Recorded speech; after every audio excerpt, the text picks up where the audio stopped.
I have a book that's coming out pretty soon called The Art of Rebounding. It's like the podcast. But in my book, I talk about moments like this. I talk about, is the door closed or is it close? And many of you think that the door is closed, and I'm here to tell you that you are in your soon season, right? Soon, right? I mean, it can happen any day now. You can wake up tomorrow and it's there. You can finish today, and before you lay your head down on that pillow tonight, you say, man, I'm so glad it happened today. Welcome to the Art of Rebounding. I'm your host, Harold Lefty Williams, former pro athlete, motivator, and believer in second chances. Each week, we'll dive deep into stories and strategies built on positioning, persistence, and purpose to help you rise, rebuild, and reclaim your next chapter. This isn't just a podcast. It's your permission to rise again, and this time with purpose. Listen, I'm super duper proud of you for showing up today, right? That's half the battle. Just showing up today. I want to talk to you about where you are today. I want to share a little story with you, a little bit about my life, let you behind the curtain. So I was born in Jersey City, New Jersey. I come from a huge family. I have 5 sisters. I have 2 brothers. Born to Harold Gathers and Rita Williams. My parents did the best that I guess that they could. They're only responsible for a very small portion of your life, and then it's your responsibility for the rest, right? My mom, I credit her with giving me a foundation of prayer. Like, without prayer, I'm nothing. Like, I'm super duper excited about that. And I credit my father for being man enough to make things right with his son, right? Through all of the trauma, through all of the things. I want to tell you that the mission of restoration is far more important than being right.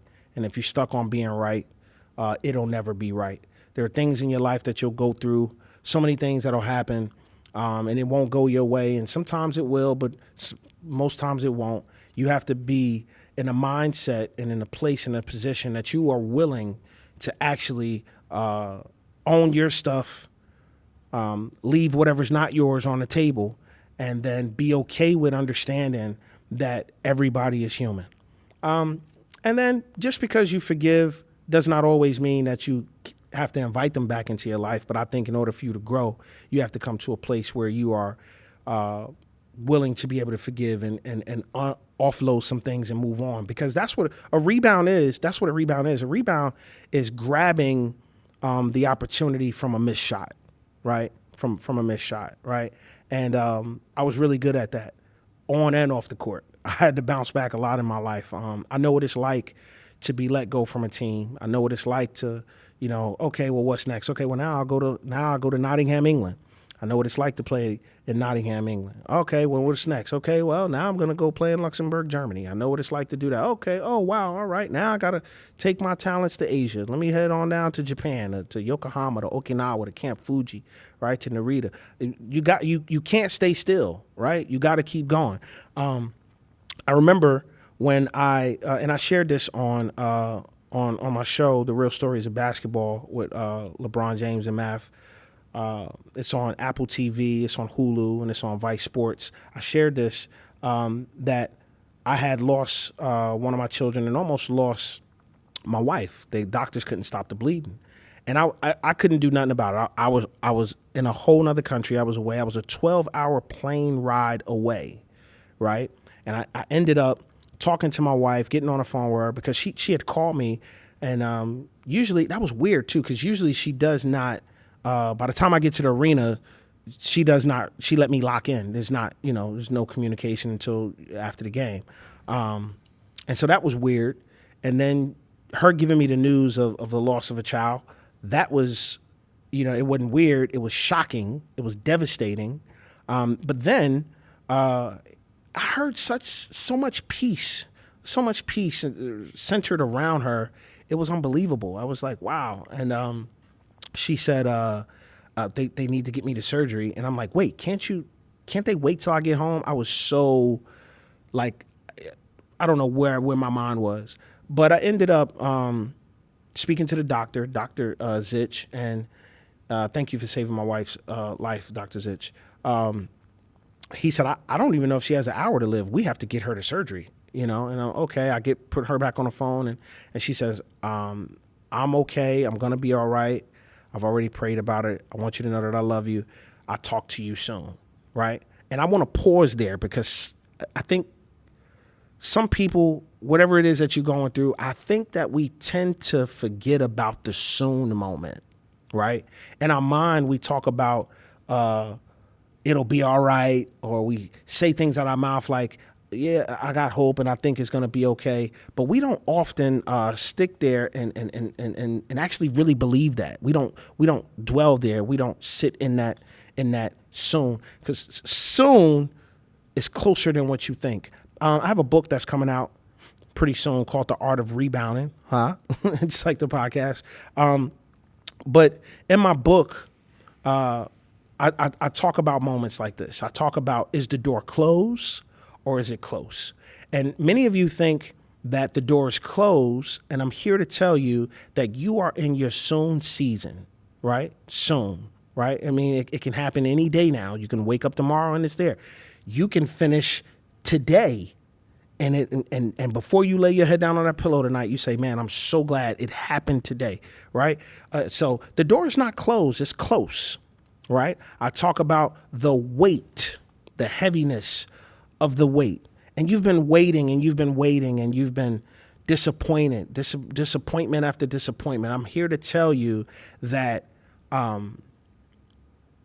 don't want no microwave miracle. I don't want no microwave blessing. There are things that I've been waiting to do in the earth. There's some things and plans that I have planned that it's just going to take a whole lot longer. Now, if you want one of those microwave blessings, I'm here to tell you, I don't believe that it's big enough, that what you asking and what you are desiring and what you want to see happen in your life is big enough. I don't believe that. I don't believe that. And there's oftentimes people say, well, I don't know this and I don't know that. And I'm here to let you know that the Creator does not need anything that you know or don't know, because He already knows.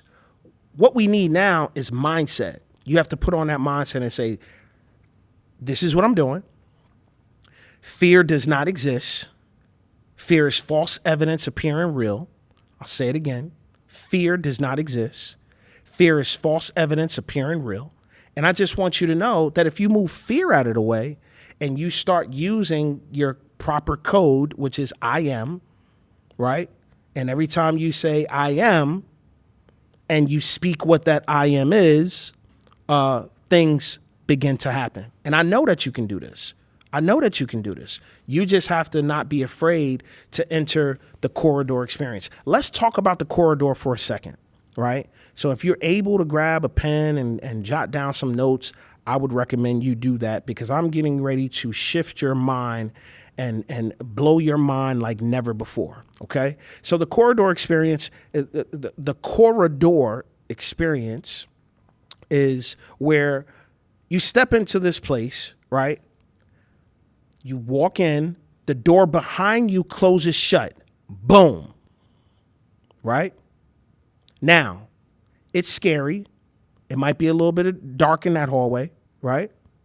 But you've made up your mind that this is the last time that you're giving up on your vision. This is the last time that you're giving up on your dream. This is the last time, right? This is it. You are moving forward. What does forward look like, Lefty? I'm glad that you asked me. Listen, moving forward looks like this. You take that door and you remove it from your geographic location.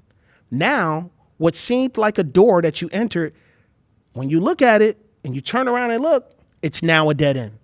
It's a dead end street. Now, you have no other choice but to trust God and to trust yourself and to trust everything that He has invested in you. It's already on the inside of you. We move forward. Things start to get a little bit better. I'm confident now. I'm popping my collar. Yeah, I got it. Things are looking well. Then all of a sudden, I start to see hell in the hallway, right? Things that look like it's a blessing, look like it's a miracle, look like everything is okay, but it's not. It's not. It was placed in your path to put you off your path to delay you, put you in a delay from where your assignment is. You have an assignment. You have a place to be. You have a divine appointment with purpose, with destiny. You have to rebound. You got this. So now we get past the hell in the hallway. We keep going forward. And then all of a sudden, we start to see the bright lights. And I ain't talking about, the next lifetime. I'm talking about right here, right now. I'm talking about your miracle, your grace, the things you've been praying for, the things your mama, your daddy been praying for, the things your grandmama been praying. Man, there's so many prayers, so many people who have been praying for me, man, over my life, over the years and years, which encourages me to keep going down the corridor. And ultimately, you land in front of the door in front of you. And because you had the confidence, because you had the poise, because you had the tenacity to enter in the first door, to allow it to close, to allow it to be removed from your geographic location, right? You're moving forward in the corridor. Now, today, you can stand in front of the door in front of you, which is your purpose, allow it to open, and then you walk through it. Here's the problem. And I know a lot of you can attest to it because I have been there. Some of you have not had the courage to enter the corridor. Some of you have not had the courage to remove the door from your geographic location. Many of you have not had the courage to move the hell in the hallway out your way. You fell to that temptation. Many of you have been able to get past that and was able to stand at the door in front of you, but would not allow the door to open because you allow fear to set in. What if I'm not good enough? What if I can't make it? What if it's not okay? Right? Many of you that's not your story. Many of you are in a place where the door is open, but you're afraid to step up and step out, right? You're afraid to step up and step out, right? Some people, they step up, but they're afraid to step out. You have to know that you can win. You got to believe in you. Man, I love Allen Iverson. He said, I believe in my talent more than anybody else's talent. You can do it. You can do it. Okay? So now, people are afraid to step up. They're afraid to step out. And then we start blaming other people while we are not successful, while we're not in the place where we desire to be. That's not a rebound. That's a turnover. And when you turn over the basketball, you lose purpose. It'll probably get you sitting down, especially if you're not that good of a player, right? It's a turnover, right? I gave an analogy one day when I was speaking. It was the same water that hardens the potato softens the egg. And it's what's on the inside of you is what proves what you're made of. And so I'm asking you today, as you're driving in your car, as you're sitting home and as you're in the kitchen cooking or whatever it is that you're doing, and then you're listening or you're watching, what are you made of? What's on the inside of you? What's left? Don't worry about that gray hair that you see in the mirror. Don't worry about that. Don't worry about that. Don't worry about the lack of resources. Maybe help has not arrived because you just too ugly with your mouth. Maybe you always got something to say, so can't nobody bless you. Maybe you just been being too ugly with your actions. Maybe you're not trustworthy, so that's why help not there. So you have to reposition yourself. Maybe you're like, man, I'm in this corridor. What can I do, Lefty? What can I do? Help me. I hear you. I want to do it. Here's what I'm going to tell you. The young folks say, keep it 100 or keep it a buck. Lefty going to tell you, keep it true, right? It's an acronym, keep it true. And I'm going to tell you what it stands for. The T stands for train yourself. The R stands for reflect. The U stands for understand. And the E is very important because it stands for execute. Keep it true. This is the season of your life to keep it true. All right? You could do this. I'm going to give you one last tidbit, and then we're going to move on. I'm really all about the 3Ds, right? The big bowler brand had the 3 Bs. I got the triple Ds, right? All it takes is one door, one day, one decision to change your life for you to be able to rebound. You can rebound. You got this. I promise you, you got this. More importantly, if you're 20, your 40-year-old self will thank you. If you're 40, your 65-year-old self will thank you. If you're 65, your 85-year-old self will say, thank you. Okay? All right. Listen, share this podcast with somebody. Share it. Share it with 5 people. Like, share, subscribe, follow, all of those things. All right. And I'm going to keep bringing you some great guests. Right. I'm going to keep bringing you some great guests. And then from time to time, we just going to kick the company out and we going to talk. Right. We family. Right. All right. I promise you, you got this. I love you. That's it for today's episode of The Art of Rebounding. Remember, the fall isn't what defines you. It's how you rise that writes your legacy. Whether you're rebounding from a loss, recentering your purpose, or just learning how to stand again, know this. You're not alone. You were made for more. You were built to bounce back.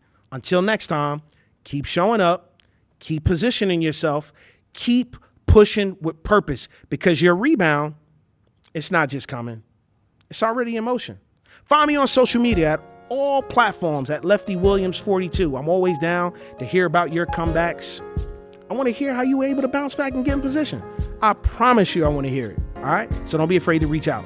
Remember, like, share, subscribe. Until next time, dare to dream.